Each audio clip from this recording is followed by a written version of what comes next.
विद्यार्थी मित्रांनो नमस्कार. सर्वांचं स्वागत आपला स्टेपअप अकॅडमीच्या यूट्यूब चॅनलवर. मित्रांनो 28 सप्टेंबरची जी राज्यसेवा पूर्व परीक्षा असणार आहे त्यासाठीचा हा आपला रिव्हिजन सिरीज आहे. त्यामधला भाग आज आपण 7वा बघतोय.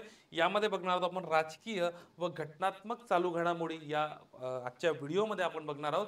मागचे जे सर्व व्हिडिओ टाकलेत ना मी, विद्यार्थ्यांनी खूप जबरदस्त प्रतिसाद दिला, त्याबद्दल सर्वांचा आभार. नवीन चॅनलला आले असाल तर सबस्क्राईब करून घ्या आणि आपल्या व्हिडिओला एक दणादण लाईक ठोकून द्या. चला तर मित्रांनो आजचं आपलं लेक्चर सुरू करूया. जे लेक्चर आहे आपलं राजकीय आणि घटनात्मक घडामोडी संदर्भात. तर मित्रांनो तुम्हाला एक पुढचा पॉईंट म्हणजे या लेक्चरमधला पहिला पॉईंट दिसतोय, तो म्हणजे भूषण गवई यांच्या संदर्भात. एक पेन थोडा काय करतो साईडला घेऊन घेतो इकडे. ठीक आहे, ज्यांची इमेज किंवा चित्र तुम्हाला दिसत असेल यांचं नाव आहे न्यायमूर्ती भूषण गवई. आता न्यायमूर्ती भूषण गवई बद्दल आपण बघतोय, हे भारताचे 52वे सरन्यायाधीश म्हणून त्यांनी शपथ घेतली. आता ही ते तारीख तुम्हाला लक्षात असणं गरजेचं आहे. 14 मे 2025ला ते 52वे सरन्यायाधीश म्हणून त्यांनी शपथ घेतली. लक्षात असू द्या, न्यायमूर्ती भूषण गवई यांनी. मग आता न्यायमूर्ती गवई सरन्यायाधीश पदावर विराजमान होणारे दुसरे दलित व्यक्ती ठरलेले आहे. लक्षात असू द्या, दुसरे दलित व्यक्ती ठरलेला एक महत्वाचा आहे. या अगोदर न्यायमूर्ती के.जी. बालकृष्णन हे होते. ठीक आहे, लक्षात असणं तुम्हाला गरजेचं आहे. त्यानंतर न्यायमूर्ती भूषण गवई सर्वोच्च न्यायालयाचे सरन्यायाधीश होणारे नागपूर बार असोसिएशनचे तिसरे अध्यक्ष होते. म्हणजे ह्या ज्या काही फॅक्च्युअल गोष्टी त्यांच्याबद्दलच्या आहेत, त्यांच्या जीवनाविषयी आहेत, ह्या तुम्हाला माहीत असणं गरजेचं आहे. बऱ्यापैकी अशा फॅक्च्युअल गोष्टी तुम्हाला पेपरमध्ये, करंटमध्ये तर टोटल पूर्ण फॅक्च्युअलच डाटा विचारला जातो. माजी राज्यपाल जे होते दादासाहेब गवई यांचे ते ज्येष्ठ पुत्र आहे. 1987 ते 1990 मुंबई उच्च न्यायालयात त्यांनी वकिली केली. हा एक स्टार पॉईंट करून घ्यायचा त्यांच्याविषयीचा. 2000 साली सरकारी वकील म्हणून त्यांची नियुक्ती करण्यात आली.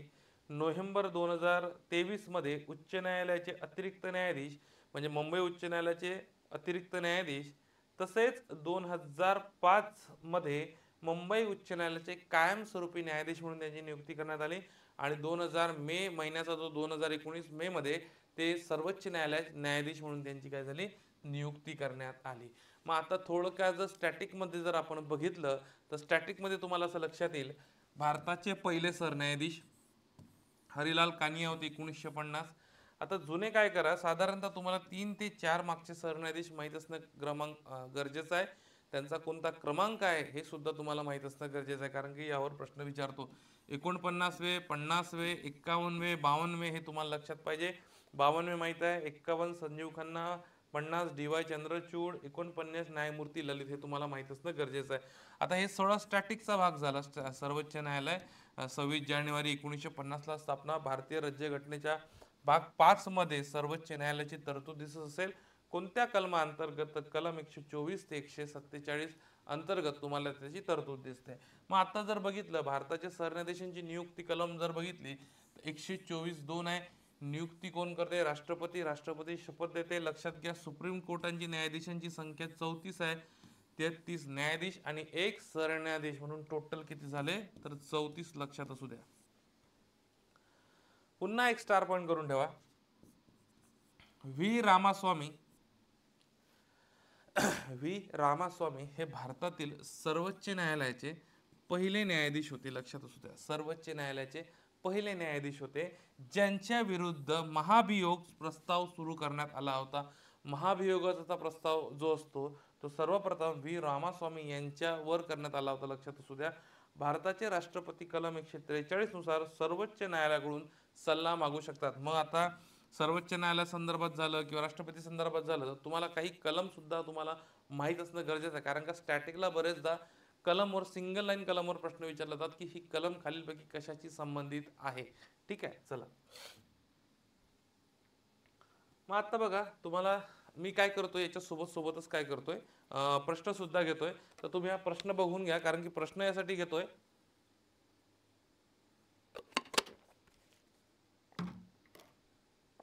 की तुमचा सराव सुद्धा झाला पाहिजे. न्यायमूर्ती भूषण गवई यांच्याबाबत खालीलपैकी कोणती विधाने बिनचूक आहे असं विचारलेलं आहे.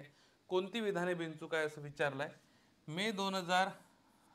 13 मे 2025 रोजी देशाचे 52 सरन्यायाधीश म्हणून शपथ घेतली. आता मगाशी आपण कंटेंट मध्ये काय बघितलं होतं मित्रांनो, इथं 13 मे नाही आहे, तर ही 14 मे आहे. त्याच्यामुळे हा स्टेटमेंट चुकलेला आहे. सर्वोच्च न्यायालयाचे सरन्यायाधीश होणारे नागपूर बार असोसिएशनचे तिसरे सदस्य, हे स्टेटमेंट बरोबर आहे. आपण बरोबर बघितलं होतं. त्यांनी दिल्ली उच्च न्यायालयात मुख्य न्यायाधीश म्हणून काम केलेलं. आपण कोणत्याही त्यांचं स्टेटमेंट असं बघितलं नाही.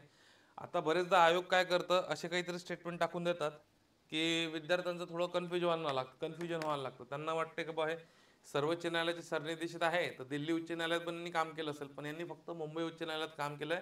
त्यामुळे हे स्टेटमेंट काय अचूक आहे. तुम्हाला इथं बिनचूक विचारलाय, त्याच्यामुळे पर्याय क्रमांक फक्त ब बरोबर आहे. तर तुम्हाला उत्तर येईल पर्याय क्रमांक 4 ब. कसं आहे, लक्षात असणं गरजेचं आहे तुम्हाला. ठीक आहे, चला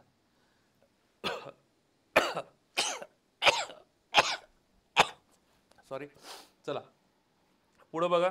1-2 दिवसापासून सगळं आमच्याकडे अमरावतीला पाऊस वगैरे चालू आहे आणि थोडा सर्दीचा मोसम झालेला आहे. ठीक आहे, पाण्याचा तर मौसम आहेच आहे, सर्दीचा सुद्धा मौसम आहे. चला पुढं.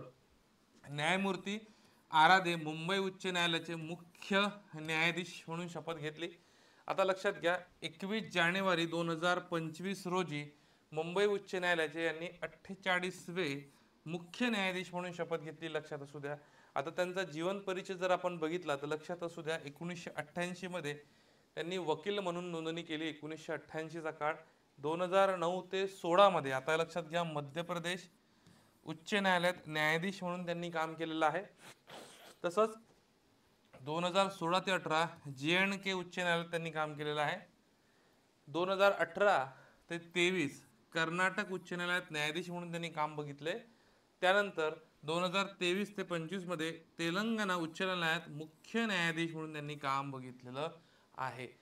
म्हणजे बाकी जे तुम्ही जर बघितले यांच्याबद्दल लक्षात असू द्या, मध्य प्रदेश म्हणा, जम्मू काश्मीर म्हणा की कर्नाटक म्हणा, त्यांनी फक्त उच्च न्यायालयामध्ये न्यायाधीश म्हणून काम केलेलं आहे. मग आता जर बघितलं तर लक्षात घ्या, फक्त तेलंगणामध्ये त्यांनी उच्च न्यायालयात मुख्य न्यायाधीश म्हणून काम केलेलं आहे. बरेचदा आयोग काय करतात, प्रश्न फसवतात, प्रश्न चुकवण्याचा प्रयत्न करतात. चुकवण्याचा म्हणजे कसं, विद्यार्थी तिथे फसेल, मुख्य न्यायाधीश होते की फक्त न्यायाधीश होते, अशा स्वरूपाचे प्रश्न तुम्हाला विचारले जातात. त्यामुळे या ज्या गोष्टी व्यवस्थित लक्षात ठेवणं गरजेचं आहे. मग आता हे मुंबई उच्च न्यायालयाचं स्टॅटिक आहे. ठीक आहे, मी याची जी PDF आहे आपल्या टेलिग्राम चॅनलला टाकली आहे, त्यामुळे तुम्ही हे ते बघून जाल. ठीक आहे, चला नेक्स्ट. न्यायमूर्ती आलोक आराधे यांच्याबाबत खालीलपैकी कोणती विधाने अचूक आहे असं म्हटलेलं आहे. अचूक आहे म्हटलं, कोणतं विधान अचूक आहे असं म्हटलंय. तर मुंबई उच्च न्यायालयाचे 48वे मुख्य न्यायाधीश म्हणून त्यांनी शपथ घेतली.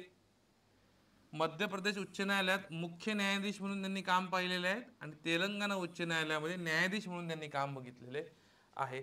तर तुम्हाला अचूक विचारलाय हे बरोबर दिसतं, इथं चूक दिसतं, कारण की हे तेलंगणा उच्च न्यायालयात मुख्य न्यायाधीश आहे, मध्य प्रदेशमध्ये फक्त न्यायाधीश होते. त्यामुळे फक्त तुमचं उत्तर येईल अ बरोबर येईल. क आणि ब चुकलेलं आहे, लक्षात असणं तुम्हाला गरजेचं आहे. चला नेक्स्ट. त्यानंतर ज्यांचा फोटो तुम्हाला स्क्रीनला दिसतोय, त्यांचं नाव आहे किंवा त्यांचा आता आपण त्यांच्याबद्दल माहिती बघतोय. दिनेश वाघमारे, राज्य निवडणूक आयुक्त. जानेवारी 2025 मध्ये महाराष्ट्र राज्याचे निवडणूक आयुक्तपदी दिनेश वाघमारे यांची नियुक्ती झाली आणि हे महाराष्ट्राचे 7वे निवडणूक आयुक्त आहे. लक्षात असू द्या, 7वे निवडणूक आयुक्त आहे, लक्षात असू द्या. आणि महाराष्ट्र राज्य निवडणूक आयोगाची स्थापना ही 26 एप्रिल 1994 ला झाली. आता इथे ना काही मागील थोडक्यात काय दिलेलं आहे, मागील निवडणूक आयुक्त दिले, त्याच्यातले आता 7 नंबरचे दिनेश वाघमारे यांच्या अगोदर UPS मदान होते. पण या 7 मध्ये हे लक्षात असू द्या, दोन गोष्टी तुम्हाला लक्षात येईल की नीला सत्यनारायण ही एकमेव महिला अशी होती की जी निवडणूक आयुक्त बनली होती. लक्षात असू द्या, महिला, एकमेव महिला नीला सत्यनारायण. यावर स्टॅटिक मध्ये सुद्धा किंवा वन लाइनर मध्ये सुद्धा प्रश्न विचारला जाऊ शकतो. मग आता पुढचा प्रश्न यांच्याबद्दल जर आपण बघितला, न्यायमूर्ती दिनेश वाघमारे यांच्याबाबत योग्य विधाने निवडा. जानेवारी 25 मध्ये त्यांची महाराष्ट्र राज्याचे निवडणूक आयुक्त म्हणून निवड झाली. दिनेश वाघमारे हे राज्याचे 6वे निवडणूक आयुक्त आहे. म्हणे आपण किती बघितले होते, 7वे बघितले होते, त्यामुळे हे स्टेटमेंट चुकीचं आहे. आणि महाराष्ट्र राज्य निवडणूक आयोगाची स्थापना 26 एप्रिल 1994 ला झाली, हे बरोबर आहे, आपण मगाशी बघितलं होतं. त्याच्यामुळे तुमचं उदाहरण अ आणि क बरोबर येते. तुम्हाला अ आणि क कुठे दिसते तर बघा, पर्याय क्रमांक तुमचा 2 आहे. अ आणि क तुमचा बरोबर आहे. ज्यांची इमेज तुम्हाला दिसतं रे बाबा, ठीक आहे, ते इमेज आहे 26वे मुख्य निवडणूक आयुक्त ज्ञानेश कुमार यांच्या बाबतची. ज्ञानेश कुमारची इमेज दिसते तुम्हाला. 17 फेब्रुवारी 2025 रोजी त्यांची मुख्य निवडणूक आयुक्त म्हणून नियुक्ती करण्यात आली आणि त्यांचा कार्यकाळ हा जानेवारी 2029 पर्यंत असणार आहे. निवडणूक आता लक्षात घ्या, यांच्या जीवन परिचयावर जर बघितलं तर थोडक्यात लक्षात घ्या, IIT कानपूरमधून सिव्हिल इंजिनिअरिंगमध्ये बीटेक त्यांनी केलेलं आहे. 1988च्या बॅचचे केरळ कॅडरचे IAS अधिकारी आहे. 14 मार्च 2024 रोजी त्यांची निवडणूक आयुक्त म्हणून नियुक्ती करण्यात आली, हे एक महत्त्वाचं आहे. तसंच आत्ता त्यांच्यावरचा प्रश्न आपण बघतोय, ज्ञानेश कुमार यांच्यावरचा आपण प्रश्न बघतोय. खालीलपैकी ज्ञानेश कुमार यांच्याबाबत कोणती विधाने योग्य आहे असं म्हटलेलं आहे. फेब्रुवारी 25 मध्ये त्यांची मुख्य निवडणूक आयुक्त म्हणून नियुक्ती करण्यात आली. 26वे मुख्य निवडणूक आयुक्त म्हणून त्यांचा 26वे मुख्य निवडणूक आयुक्त असून त्यांचा कार्यकाळ 29 पर्यंत असणार आहे, 2029 जानेवारीपर्यंत. IIT कानपूरमधून त्यांनी सिव्हिल इंजिनिअरिंगमध्ये बीटेक केलं. त्यांच्या शिक्षणाविषयी आपण माहिती बघितली होती, म्हणून तुम्हाला अ, ब आणि क हे तिन्ही स्टेटमेंट काय आहे, तर हे तिन्ही स्टेटमेंट योग्य आहे. पर्याय क्रमांक 4 बरोबर आहे, लक्षात असू द्या. मग आता पुढे जर बघा, देवेंद्र फडणवीस महाराष्ट्राचे मुख्यमंत्री बनलेले आहेत. 5 डिसेंबर 2024 रोजी 31वे मुख्यमंत्री म्हणून त्यांनी शपथ घेतली आणि देवेंद्र फडणवीस हे तिसऱ्यांदा मुख्यमंत्री झालेले आहेत, लक्षात असू द्या, हे महत्त्वाचं आहे. यांच्या जीवन परिचयाबद्दल जर माहिती बघितली तर 1992 मध्ये पहिली निवडणूक त्यांनी नगरसेवक म्हणून लढवली होती. 1997 ते 99 कोण होते, नागपूरचे महापौर. तसंच 1999 मध्ये पहिल्यांदाच विधानसभा सदस्य म्हणजे विधानसभा त्यांनी लढवली होती, विधानसभा सदस्य झाले होते. 2013 ते 15 भाजपचे प्रदेशाध्यक्ष होते. 14 ते 19 पहिल्यांदा राज्याचे मुख्यमंत्री झाले आपल्या महाराष्ट्र राज्याचे. 2019 ते 2022 विधानसभा विरोधी पक्षनेते. 2022 ते 24 राज्याचे उपमुख्यमंत्री. आता हे दोन स्टेटमेंट जे आहेत ना, हे थोडे स्टार पॉईंट करून ठेवा, ठीक आहे. मुख्यमंत्री पदानंतर उपमुख्यमंत्री होणारे फडणवीस हे पहिले नेते होते आणि आता उपमुख्यमंत्री पदानंतर मुख्यमंत्री होणारे ते पहिलेच नेते ठरलेले. ते हे दोन्ही स्टेटमेंट तुम्हाला महत्त्वाचे आहेत देवेंद्र फडणवीस यांच्या बाबत. आता देवेंद्र फडणवीस यांच्याबाबत बघताना आपण त्यांच्यावरचा प्रश्न बघू. 5 नंबरचा प्रश्न बघा, व्यवस्थित बघा. इथं विचारलंय देवेंद्र फडणवीस यांच्याबाबत अयोग्य विधान तुम्हाला निवडायचं आहे. डिसेंबर 2024 मध्ये त्यांनी मुख्यमंत्री पदाची तिसऱ्यांदा शपथ घेतली. मुख्यमंत्री पदाची तिसऱ्यांदा शपथ घेतली. 2014 मध्ये त्यांनी पहिल्यांदा मुख्यमंत्री पदाची शपथ घेतली होती. मुख्यमंत्री पदानंतर उपमुख्यमंत्री होणारे फडणवीस हे पहिले नेते होते आणि 1999 मध्ये ते प्रथमच विधानसभा सदस्य बनलेले आहे असं म्हटलेलं आहे. तर याच्यातलं कुठलंही अयोग्य नाही, त्यामुळे पर्याय क्रमांक काय येईल, 4 बरोबर येईल. पर्याय क्रमांक 4 बरोबर आहे, ठीक आहे. चला, त्यानंतर पुढचं ज्यांची इमेज तुम्हाला दिसतंय त्यांचं नाव आहे रेखा गुप्ता. दिल्लीच्या नवीन महिला मुख्यमंत्री झालेल्या आहेत, ठीक आहे. रेखा गुप्ता दिल्लीच्या मुख्यमंत्री. आता यांचा जीवन परिचय थोडक्यात बघितला तर यांचा जन्म 1974 हरियाणा इथे झालेला आहे. ABVP अखिल भारतीय विद्यार्थी परिषद राजकारण म्हणजे यापासूनच राजकीय प्रवास त्यांचा सुरू झाला आहे, ABVP पासून. त्यानंतर दिल्ली महानगरपालिकेत ते नगरसेवक सुद्धा राहिलेले आहेत. 20 फेब्रुवारी 2025 एक तारीख रामलीला मैदानावर दिल्लीच्या मुख्यमंत्री पदाची त्यांनी शपथ घेतली. त्या प्रथमच आमदार निवडून आलेल्या आहेत आणि दिल्लीच्या एकूण 9व्या मुख्यमंत्री ठरलेल्या आहेत आणि 4थ्या महिला मुख्यमंत्री ठरलेल्या आहे. त्यांनी शालिमार बाग विधानसभा मतदारसंघातून विजय मिळवला, हा एक स्टार पॉईंट करून ठेवला. पण दिल्लीच्या पहिली महिला मुख्यमंत्री जर पाहिला सुषमा स्वराज, दुसरा शीला दीक्षित, तिसऱ्या आतिशी मार्लेना आणि 4थ्या दिल्लीच्या मुख्यमंत्री आता बनलेल्या आहेत रेखा गुप्ता, लक्षात असू द्या. एकूण क्रमांक 9 आहे, महिला मुख्यमंत्री म्हटलं तर 4 नंबर आहे, लक्षात असू द्या, ठीक आहे. चला पुढे बघा. हे जी दिल्ली विधानसभा निवडणूक झाली होती याच्यामध्ये एकूण 70 जागा होत्या. BJPला टोटल 48 जागा मिळाल्या याच्यामध्ये, ठीक आहे. आणि कोणता पक्ष 22, त्याला आम आदमी पार्टीला 22 जागा मिळाल्या. मग निवडणुकीचे वैशिष्ट्य जर बघितले तर 27 वर्षानंतर भाजप पुन्हा दिल्लीत पुन्हा सत्तेवर आला 27 वर्षानंतर, बरेच वेळ लागला. माजी मुख्यमंत्री अतिशी मार्लेना काल काजी मतदारसंघातून यांनी विजय मिळवला आहे. तसंच माजी मुख्यमंत्री अरविंद केजरीवाल यांचा भाजपच्या परवेज सिंग यांनी पराभव केला. परवेज सिंग हा एक स्टार पॉइंट करून घ्या. आणि 5 महिला फक्त यामध्ये आमदार निवडून आलेल्या आहे. आणि विजेंद्र गुप्ता यांची दिल्ली विधानसभेच्या अध्यक्षपदी निवड करण्यात आलेली आहे, लक्षात असू द्या. ठीक आहे, चला नेक्स्ट. मग आता थोडक्यात काही महत्त्वाचं बघू. त्याच्यामध्ये सुषमा स्वराज दिल्लीच्या पहिल्या महिला मुख्यमंत्री आहेत. अतिशी मार्लेना दिल्लीच्या सर्वात तरुण मुख्यमंत्री. शीला दीक्षित सर्वाधिक काळ दिल्लीच्या मुख्यमंत्री राहिलेल्या आहेत. त्यानंतर बघा, रेखा गुप्ता यांच्याबाबत खालीलपैकी कोणती विधाने योग्य आहे असं म्हटलेलं आहे. रेखा गुप्ता यांच्याबाबत खालीलपैकी कोणती विधाने योग्य आहे असं म्हटलेलं आहे. तर रेखा गुप्ता यांनी फेब्रुवारी 2025 मध्ये दिल्लीच्या मुख्यमंत्री पदाची शपथ घेतली. हे विधान बघितलं होतं. त्या दिल्लीच्या चौथ्या महिला मुख्यमंत्री हे सुद्धा बघितलं होतं. त्यांनी शालिमार बाग विधानसभा मतदारसंघातून विजय मिळवला. विधानसभा दिल्ली महानगरपालिकेत नगरसेवक म्हणून त्यांनी काम केलेलं आहे, हे सुद्धा आपण बघितलं होतं. 6 नंबरचा प्रश्न होता.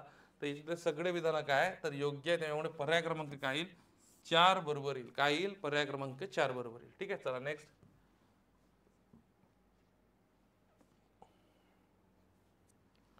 आता राहुल नार्वेकर विधानसभा अध्यक्ष. ठीक आहे, 9 डिसेंबर 2024 रोजी राहुल नार्वेकर यांची विधानसभेच्या अध्यक्षपदी निवड झाली. महाराष्ट्र राज्य विधानसभेच्या अध्यक्षपदी निवड झाली. निवड होणार आहे ते 16वे अध्यक्ष आहे, लक्षात असू द्या. 16वे अध्यक्ष आहे. आणि विधानसभेच्या अध्यक्षपदी सलग दुसऱ्यांदा निवड होणारे राहुल नार्वेकर दुसरे अध्यक्ष ठरले.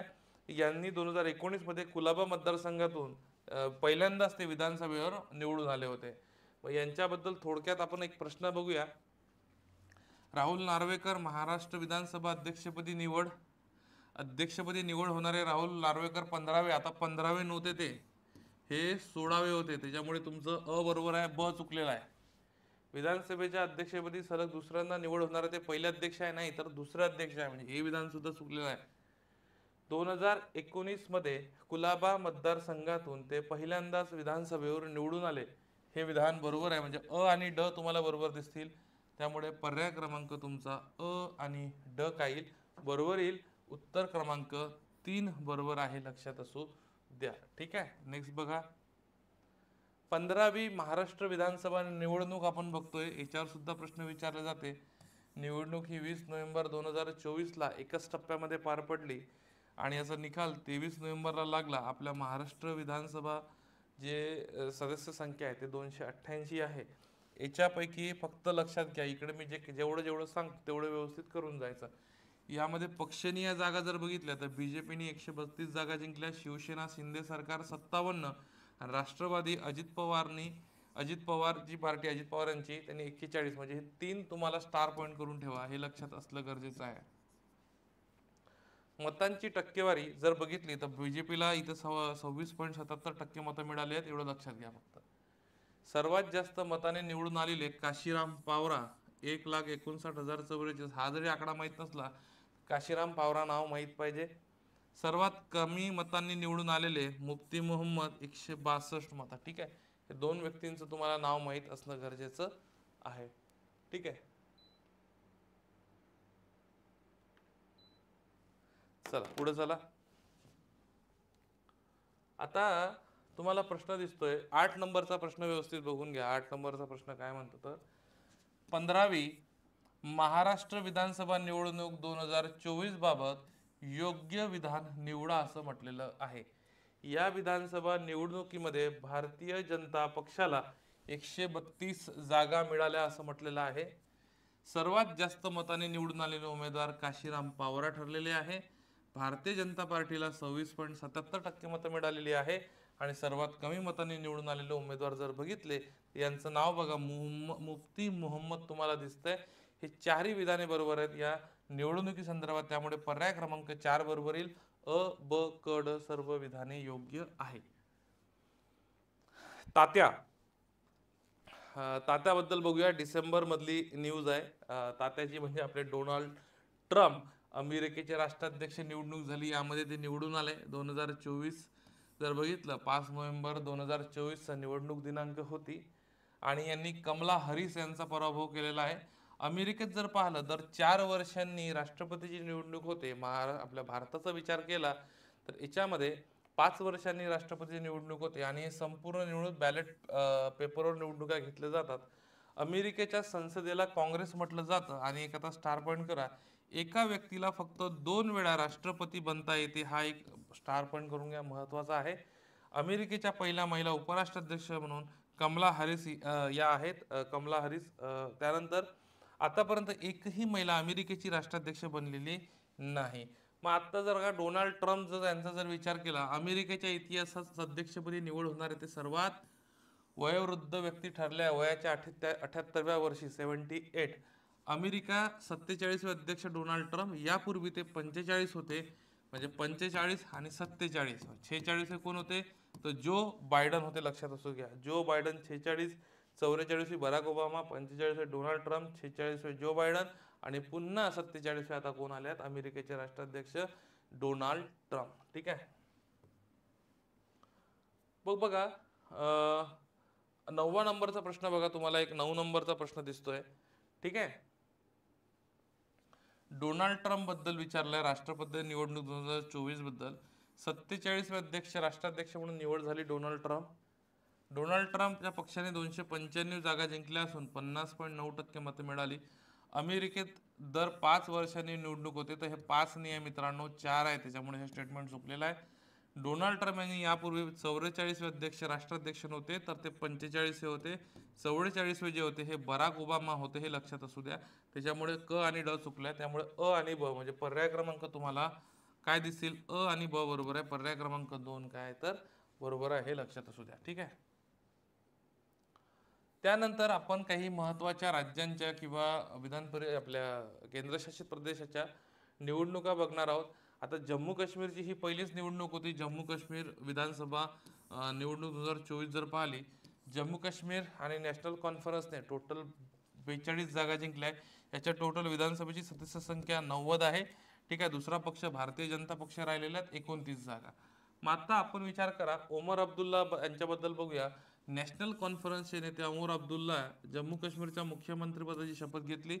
जम्मू काश्मीर केंद्रशासित प्रदेशाचे ते पहिलेच मुख्यमंत्री ठरलेले आहे. पहिलीच निवडणूक आहे, पहिलीच मुख्यमंत्री ठरले, त्यामुळे यावर प्रश्न विचारला जाऊ शकतो. आणि जेव्हा याला पूर्ण राज्याचा दर्जा प्राप्त होता जम्मू काश्मीरला, तेव्हा ते 2009 ते 2015 या कालावधीमध्ये मुख्यमंत्री राहिलेले आहे. कोण? ओमर अब्दुल्ला. हे तुम्हाला लक्षात असणं गरजेचं आहे. ठीक आहे. चला नेक्स्ट. आता 10 नंबरचा प्रश्न बघा. जम्मू काश्मीर विधानसभा निवडणूक 2024 बाबत अचूक विधान निवडा. जम्मू काश्मीरमध्ये नॅशनल कॉन्फरन्स या पक्षाने या निवडणुकीत सर्वाधिक 42 जागा जिंकल्या.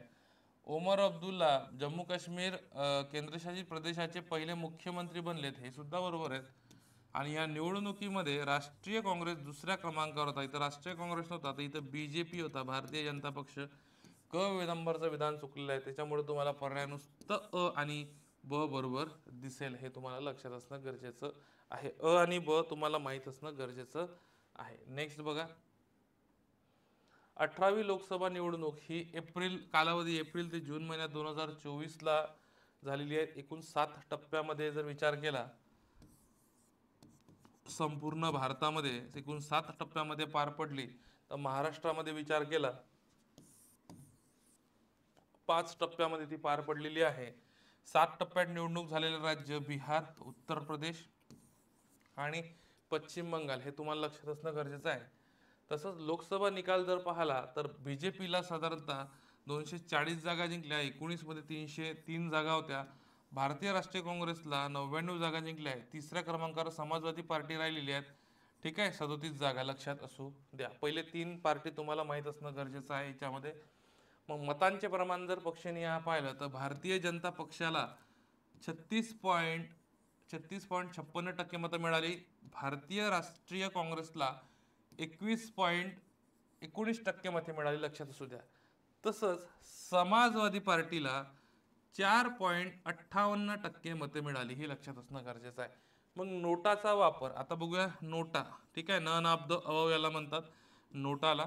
तर नोटाचा 2013 मध्ये सर्वात पर्याय लागू करण्यात आला 2013 मध्ये, ज्याला कुठलाही कॅन्डिडेट वाटत नाही की मी त्याला मत दिलं पाहिजे किंवा वोट दिलं पाहिजे, तो नोटाचा पर्याय वापरतो.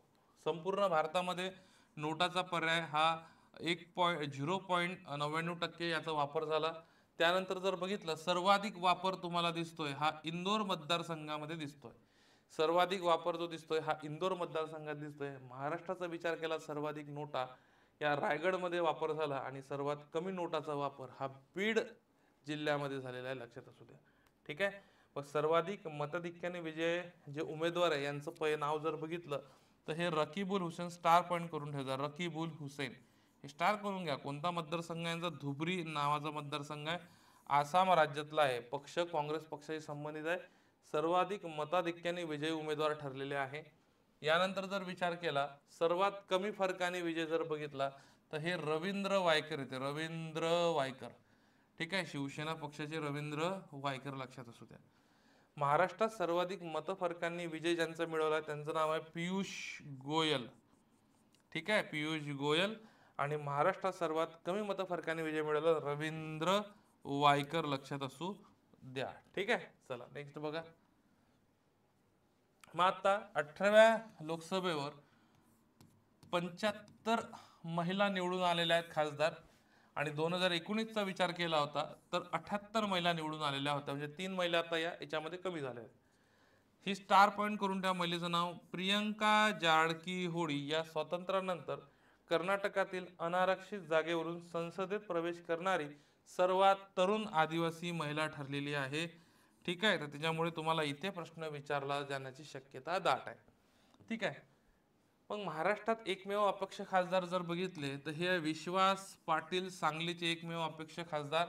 सर्वात तरुण खासदाराचा विचार केला तर ते आहे पुष्पेंद्र सरोज. यांचा राजकीय पक्ष पाहिला तर समाजवादी पक्ष.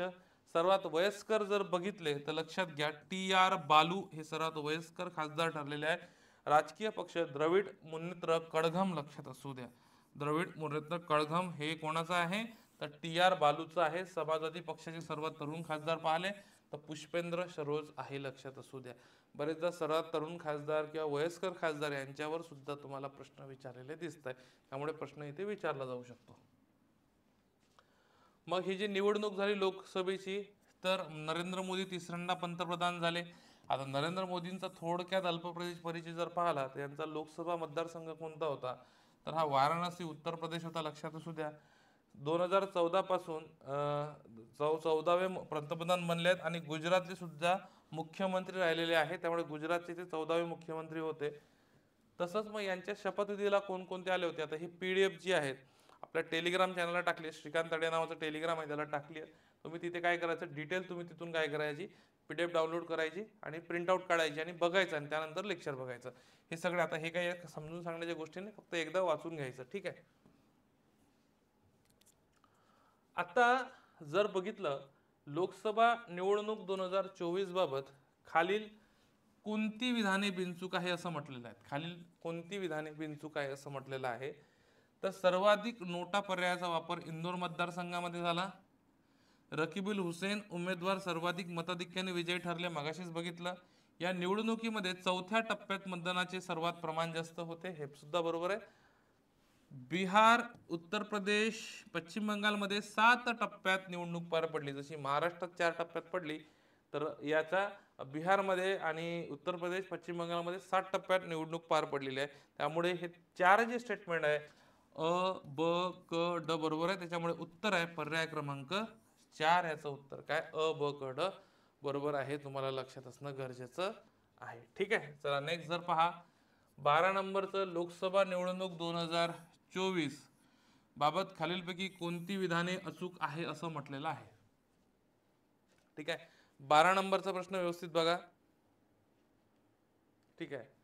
18व्या लोकसभेवर 18% महिला निवडून नाही आला, तर मित्रांनो लक्षात घ्या 18% महिला निवडून नाही आल्या तर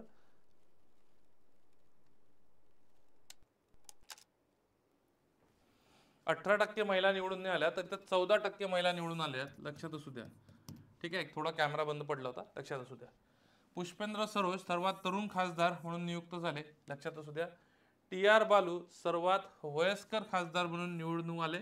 भाजपाचे सुरत मतदारसंघाचे उमेदवार मुकेश दलाल यांची बिनविरोध निवड झाली असं म्हटलंय. तर 12चं उत्तर आहे पर्याय क्रमांक जर पाहिलं ब क ड उत्तर ते पर्याय क्रमांक 3 बरोबर ते, कारण की 18व्या लोकसभेवर 18% नाही तर 14% महिला निवडून आलेल्या आहेत, लक्षात असू द्या. ठीक आहे, चला नेक्स्ट.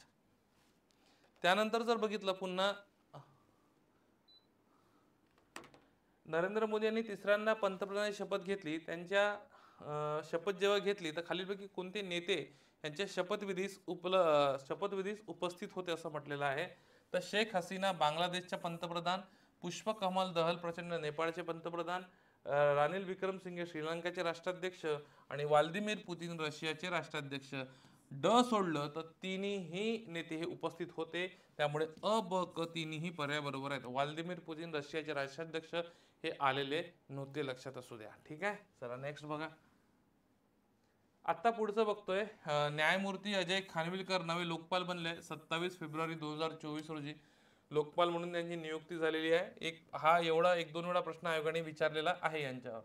ठीक आहे, न्यायमूर्ती अजय खानविलकर यांच्याबाबत कोणती विधाने लक्षात घ्या, खालील विधाने लक्षात घ्या असं म्हटलेलं आहे. आता हा प्रश्न क्रमांक जो आहे हा 14वा नंबरचा प्रश्न आहे. तर मित्रांनो व्यवस्थित बघा प्रश्न काय म्हणतात. तर 2 लाईनचा प्रश्न आहे, व्यवस्थित बघा.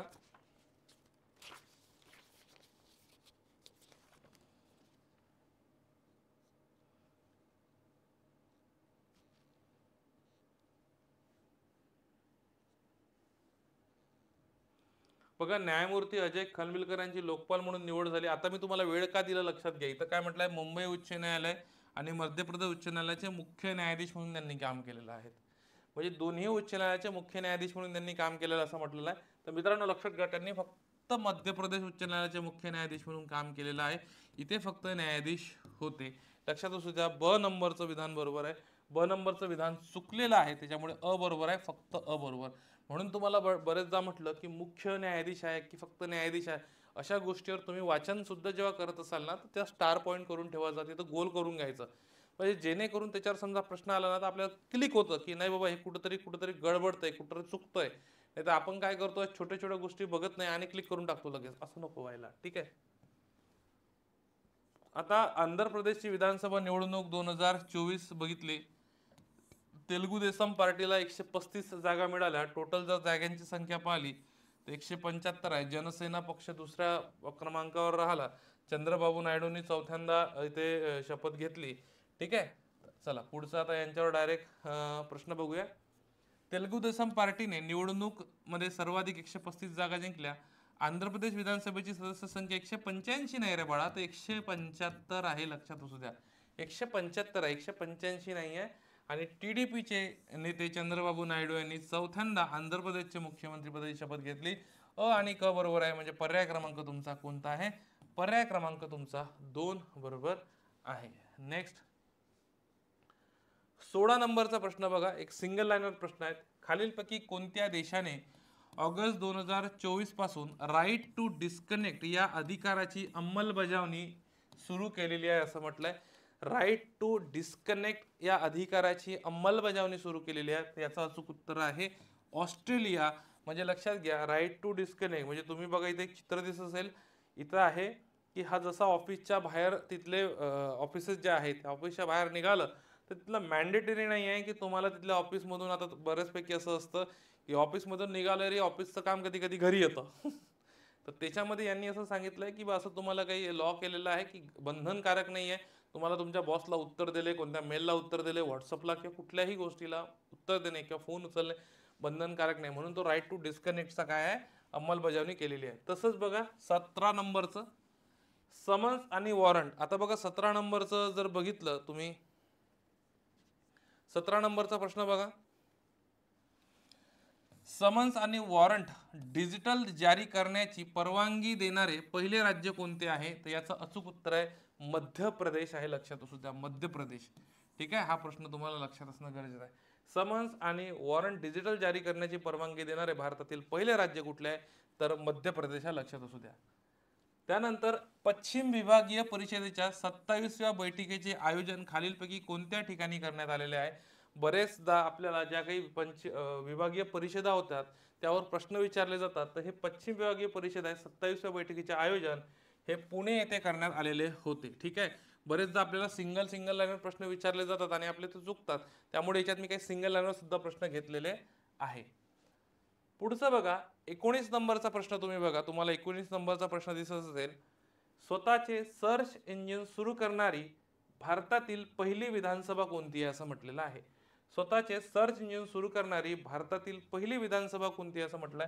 याचं उत्तर आहे पर्याय क्रमांक 2, पंजाब विधानसभा ही भारतातील पहिली विधानसभा ठरली आहे. ही जसं स्वतःचं सर्च इंजिन आहे, लक्षात असू द्या.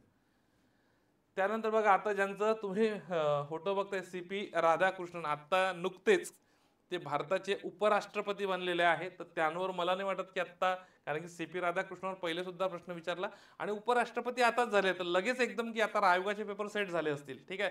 तर मी जो का माझा पुढच्या महिन्यातला रिव्हिजनचा व्हिडिओ असणार आहे त्याच्यामुळे डिटेल मी CP राधाकृष्णन यांच्याबद्दल घेतोय. हे महाराष्ट्राचे राज्यपाल होते, लक्षात असू द्या, 24वे राज्यपाल. आता कोण झालेला आहेत लक्षात असू द्या, राष्ट्रपती, उपराष्ट्रपती ते बनले CP राधाकृष्णन, तुम्हाला लक्षात असू द्या. तर आत्ता लगतेच कालच आपल्या महाराष्ट्र राज्याचे प्रभारी त्यांनी राज्यपाल म्हणून शपथ घेतली. ते कोण आहे मला कमेंट बॉक्समध्ये टाकू शकता. ठीक आहे. चला लक्षात घ्या. खालीलपैकी CP राधाकृष्णन यांच्याबाबत आता सरळ मी याचं उत्तरच सांगतो की मला नाही वाटत पुन्हा याच्यावर प्रश्न विचारला जाईल. 24वे राज्यपाल म्हणून CP राधाकृष्णन यांची नियुक्ती झाली. आता तर हे उपराष्ट्रपती झाले. ठीक आहे. नाही तर तुम्ही म्हणाल सर जुनं का घेताय, कारण कसं आहे मित्रांनो, आता ते अगोदर घडलेल्या घडामोडी सुद्धा आपल्याला महत्वाच्या, कारण की ते उपराष्ट्रपती तर आता झाले. ठीक आहे. CP राधाकृष्णननी झारखंड आणि तामिळनाडूचे राज्यपाल पद भूषवलं आहे. बघा, तामिळनाडूचे ते भाजपाचे अध्यक्ष होते, त्याच्यामुळे हे विधान चुकलेला बरोबर आहे. त्याच्यामुळे पर्याय क्रमांक तुमचा कुठला येईल, 3 नंबरचा बरोबर येईल. 21 नंबरचा प्रश्न बघा, 21 नंबरचा प्रश्न, भारताचे पहिले संविधान संग्रहालय चे उद्घाटन कुठे करण्यात आले? आपल्या बुक्समध्ये थोडं करेक्शन आहे, एक प्रिंटेक मिस्टेक उत्तरामध्ये झालेली आहे, तिथं पंजाब दिलेलं आहे. तर भारताचे पहिले संविधान संग्रहालय चे उद्घाटन कुठे करण्यात आलं, तर याचं अचूक उत्तर आहे हरियाणामध्ये भारताचे पहिले संविधान संग्रहालयाचे उद्घाटन करण्यात आलेले आहे, हे लक्षात असू द्या. त्यानंतर 22 नंबरचा बघा, 22 नंबरचा प्रश्न तुम्हाला दिसतोय, भारतातील पहिला डिजिटल न्यायालयाचे उद्घाटन कोणत्या राज्यात करण्यात आलेले आहे? भारतातील पहिल्या डिजिटल न्यायालयाचे उद्घाटन कोणत्या राज्यात करण्यात आलेले आहे असं बघा. तर याचं अचूक उत्तर आहे पर्याय क्रमांक 2, केरळमध्ये करण्यात आलेले आहे. भारतातील पहिल्या डिजिटल न्यायालयाचे उद्घाटन केरळ या ठिकाणी करण्यात आलेले आहे. पुढचं, खालीलपैकी कोणत्या, आता हा 23 नंबरचा प्रश्न आहे, व्यवस्थित बघा, खालीलपैकी कोणत्या उच्च न्यायालयाने देशात प्रथमच भारतीय पोस्टाच्या ई पोस्ट सेवेद्वारे न्यायालयीन नोटीस किंवा समन्स पाठवण्याचा उपक्रम सुरू केला आहे? तर याचं उत्तर सुद्धा आहे केरळच आहे. ठीक आहे. देशात प्रथमच भारतीय पोस्टाच्या ई पोस्ट सेवेद्वारे न्यायालयीन नोटीस किंवा समन्स पाठवण्याचा उपक्रम कोणी सुरू केला आहे? केरळ राज्याने सुरू केलेला आहे, लक्षात असू द्या. त्यानंतर पुढचा जो प्रश्न आहे अरविंद पनगडिया यांच्याबद्दल आहे. वित्त आयोगाचे अध्यक्ष आहे, 16वा वित्त आयोग जे आहे याचे अध्यक्ष आहे अरविंद पनगडिया. बरेच वेळा यांच्यावर प्रश्न आलेला आहे. ते नीती आयोगाचे पहिले उपाध्यक्ष सुद्धा राहिलेले आहेत, हे लक्षात असू द्या. सिंगल लाईनर प्रश्न आले त्यांच्यावर की नीती आयोगाचे अध्यक्ष कोण. तसंच एक स्टॅटिक मध्ये बघा, KC नियोगीवर खूपदा प्रश्न विचारलेत स्टॅटिक मध्ये की वित्त आयोगाचे पहिले अध्यक्ष कोण होते, तर लक्षात असू द्या KC नियोगी, 1952 ते 57. अरविंद पनगडिया 16 वित्त आयोगाचे अध्यक्ष बनले. अरविंद पनगडिया हे नीती आयोगाचे दुसरे उपाध्यक्ष होते म्हणते, तर दुसरे नव्हते, तर हे पहिले होते, त्याच्यामुळं नीती आयोग. ठीक आहे. तर जर बघितलं तर तुम्हाला उत्तर काय येईल, अयोग्य, पर्याय क्रमांक 1 दिसतील. हे वित्त आयोगाचे 16 वित्त आयोगाचे अध्यक्ष आहे, पण जो आपला नीती आयोग होता त्याचे हे पहिलेच उपाध्यक्ष होते. ठीक आहे, अरविंद पनगडिया, लक्षात असू द्या. लडाखमध्ये नवीन 5 जिल्ह्यांची निर्मिती करण्यात आलेली आहे, एक महत्वाचा आहे. बरेचदा कुठल्या जिल्ह्यामध्ये, आपल्या कुठल्या केंद्रशासित प्रदेशामध्ये किंवा राज्यांमध्ये जेव्हा नवीन जिल्ह्यांची निर्मिती होते तेव्हा त्यावर बरेचदा प्रश्न असतो. 26 ऑगस्ट 2024 रोजी लडाखमध्ये 5 नव्या जिल्ह्याची निर्मिती करण्यात आली. त्याच्यामध्ये तुम्हाला दिसत असेल चांगथांग नावाचा जिल्हा आहे, श्याम व्हॅली आहे, झांस्कर आहे, नुब्रा आहे आणि दास आहे. पहिलेचे जिल्हे लेह आणि कारगिल होता. याच्यावर सुद्धा प्रश्न आयोगाने विचारला होता, तर लक्षात असू द्या. आता लडाखमध्ये जी जिल्ह्यांची संख्या झाली आहे टोटल 7 झालेली आहे. लडाखमध्ये नवीन 5 जिल्ह्यांची निर्मितीची घोषणा केंद्र सरकारने केली. आता लडाखमध्ये जिल्ह्यांची संख्या 7 झाली आहे आणि 31 ऑक्टोबर 2019 रोजी लडाख या केंद्रशासित प्रदेशाची स्थापना झालेली आहे. म्हणजे तीनही पर्याय काय तर सॉरी पर्याय बरोबर आहे. पर्याय क्रमांक अ ब क योग्य आहे. ठीक आहे. नेक्स्ट बघा, 23वा कायदा आयोगाचे अध्यक्ष कोण बनले? यांचं डायरेक्ट नाव सांगतो तुम्हाला, न्यायमूर्ती दिनेश माहेश्वरी. पहिला जो कायदा आयोग होता हा 1934 मध्ये लॉर्ड मेकॉले यांच्या अध्यक्षतेखाली बनला होता. आणि स्वातंत्र्यानंतरच्या पहिला कायदा आयोगाचे अध्यक्ष होते MC सेटलवॉर्ड. हे लक्षात असणं तुम्हाला गरजेचं आहे. यांचं नाव आहे दिनेश माहेश्वरी. दिनेश माहेश्वरी यांची 23वा कायदा आयोगाच्या अध्यक्षपदी नियुक्ती करण्यात आली. त्यांनी खालील अगोदर कोणत्या उच्च न्यायालयात काम केलं आहे? तर मी तुम्हाला डायरेक्ट सांगतो, राजस्थान उच्च न्यायालय, मेघालय उच्च न्यायालयाचे मुख्य न्यायाधीश, अलाहाबाद उच्च न्यायालयात न्यायाधीश. त्यांनी मुंबई उच्च न्यायालयात काम केलेलं नाही. अ ब ड तुम्हाला पर्याय दिसत असेल, अ ब आणि ड पर्याय क्रमांक 3 बरोबर आहे. लक्षात असू द्या. जल कायदा सुधारणा विधेयक संदर्भात खालीलपैकी विधानांचा विचार करा. आता बघा, लक्षात घ्या, यानुसार किरकोळ उल्लंघनासाठी तुरुंगवासाच्या ऐवजी आर्थिक दंड आकारण्याच्या शिक्षेची तरतूद आहे. हा जल कायदा सुधारणा विधेयक याच्याबद्दल म्हटलेला आहे. आता याच्यात एक मेन समजून घ्या. समजा प्रश्न आलाय, जे राज्य प्रदूषण मंडळ आहे ना, तर याचे सगळे अधिकार काढून घेतले आणि केंद्र प्रदूषण मंडळाला देण्यात आले. लक्षात असू द्या, राज्य प्रदूषण नियंत्रण मंडळाला एखाद्या उद्योगाला दिलेली परवानगी रद्द करण्याचा अधिकार केंद्रीय प्रदूषण नियंत्रण मंडळाला आहे. आणि राज्य प्रदूषण नियंत्रण मंडळाच्या अध्यक्षांची नियुक्ती राज्य सरकारऐवजी आता केंद्र सरकार द्वारे करण्यात आली आहे. म्हणजे राज्य प्रदूषण नियंत्रण मंडळाचे काय बहुतेक अधिकार या जल कायदा सुधारणा विधेयकामध्ये काढून घेतलेले आहे. लक्षात असू द्या. ठीक आहे. तर याचे तीनही स्टेटमेंट काय बरोबर आहे? पर्याय क्रमांक 4 योग्य आहे. महिला कर्मचाऱ्यांना मासिक पाळीची रजा लागू करणारे देशातले पहिले राज्य कुठले आहे असं म्हटलेलं आहे. तर याचं अचूक उत्तर आहे सिक्कीम. हा प्रश्न तुम्हाला भविष्यात विचारला जाऊ शकतो. हे स्टार पॉईंट करून ठेवा. ठीक आहे. भारतीय न्याय संहिता, भारतीय नागरी संरक्षण संहिता, भारतीय साक्ष अधिनियम हे 3 नवीन कायदे देशात कधी लागू करण्यात आलेले आहे? 29 नंबरचा प्रश्न बघा. तर हे 1 जुलै 2024 रोजी लागू करण्यात आलेले आहे. भारतीय न्याय संहिता, भारतीय नागरी संरक्षण संहिता, भारतीय साक्ष अधिनियम लक्षात तुम्हाला असलं पाहिजे. त्यानंतरचा नवीन फौजदारी कायद्यांचे 100% अंमलबजावणी करणारे देशातील पहिले केंद्रशासित प्रदेश खालीलपैकी कोणते आहे असं म्हटलेलं आहे. तर याचं अचूक उत्तर आहे पर्याय क्रमांक 30 चं उत्तर आहे चंदीगड. पर्याय क्रमांक 2 येते. नवीन फौजदारी कायद्यांचे 100% अंमलबजावणी करणारे देशातील पहिले केंद्रशासित प्रदेश आहे चंदीगड ठरलेलं आहे.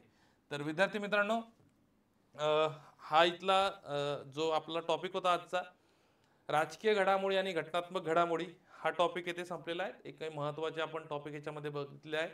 लवकरच तुम्हाला भूगोल, पर्यावरण, राष्ट्रीय आंतरराष्ट्रीय घडामोडी आणि प्रादेशिक घडामोडीवर व्हिडिओ येणार आहेत. तोपर्यंत व्यवस्थित अभ्यास चालू द्या. आता फार कमी दिवस आपल्या परीक्षेला आलेले आहेत आणि टेन्शन घेऊ नका. तुम्हाला जर कधी असं वाटलं की आपल्याला चालू घडामोडी अजूनही अडचण येत आहे किंवा काहीतरी थोडं टेन्शन आलंय, तर माझ्याशी तुम्ही संपर्क करू शकता. माझा एक नंबर देतो 7769812010. हा माझा नंबर आहे. तुम्हाला अजूनही काही वाटलं की नाही सरांशी बोललो पाहिजे आपण या विषयावर, तर मित्रांनो मला पहिले अगोदर व्हॉट्सअप करा आणि त्यानुसार मी तुम्हाला टाइम देतो. कारण का काय आता दिवसभर कंटिन्यू लेक्चर्स, त्यानंतर विद्यार्थ्यांचे कंटिन्यू फोन चालू असतात. त्यामुळे मी नंबर दिलेला आहे, तुम्ही व्हॉट्सअपला मेसेज करा. मी शक्य झालं तुम्हाला फोन करेल. तुमची काही जर छोटी अडचण असेल तर मी व्हॉट्सअपला मेसेज केला तरी चालू शकते. मी 100% प्रयत्न करेल मी तुमच्या प्रश्नाला उत्तर देण्यासाठी. विद्यार्थी मित्रांनो, अजून एक महत्त्वाची सूचना. आत्ता मला काल बरेच जण विद्यार्थी विचारत होते की सर आत्ता तुमची रिव्हिजनची बॅच आत्ता करू का चालू घडामोडीची? तर बरेच विद्यार्थ्यांना मी सांगितलं की आत्ता रिव्हिजनची बॅच आत्ता आपल्याकडे साधारणतः आजची एक 16-17 तारीख आहे. आपल्याला 8-10 दिवस आहे आपल्याकडे. तर तुमची जर रिव्हिजन झाली नसेल आणि तुम्हाला कॉन्फिडन्स जर तुमचा डेव्हलप झाला नसेल करंट अफेअरमध्ये, तर 100% बॅच करा. त्यामध्ये मी 125-130 पानांची नोट्स दिलेली आहे. त्या नोट्सचा तुम्हाला 100% फायदा होणार आहे. मित्रांनो, का सांगतोय? कारण की आत्तापर्यंत मी दरवेळेस ज्या काही आपण एक नोट्स बनवतो त्याच्यातून एक 8 ते 10 मार्क विद्यार्थ्यांना आपल्या बॅचमधून सहज येतात. मागच्या एक 10 वर्षापासून आपण चालू घडामोडीचा प्रश्नसंच काढतो, त्यामधनं म्हणा किंवा आपल्या रिव्हिजन बॅचमधनं विद्यार्थ्यांना बरेच फायदा होतोय. तर आता ऑफलाईन पुण्यामध्ये तर उपलब्ध नाही, फक्त ऑनलाईन स्वरूपाची ही बॅच असणार आहेत. तर 100% करा आणि जास्तीत जास्त रिव्हिजनवर फोकस करा. म्हणजे चालू घडामोडी व्यतिरिक्त इतर कुठल्याही विषयाचं नवीन काही वाचू नका, त्याचं रिव्हिजन करा. चालू घडामोडी या दरवेळेस तुम्हाला नवीनच सापडणार आहेत. ठीक आहे. त्यामुळे अभ्यास करा, काळजी करू नका आणि स्वतःची काळजी घ्या.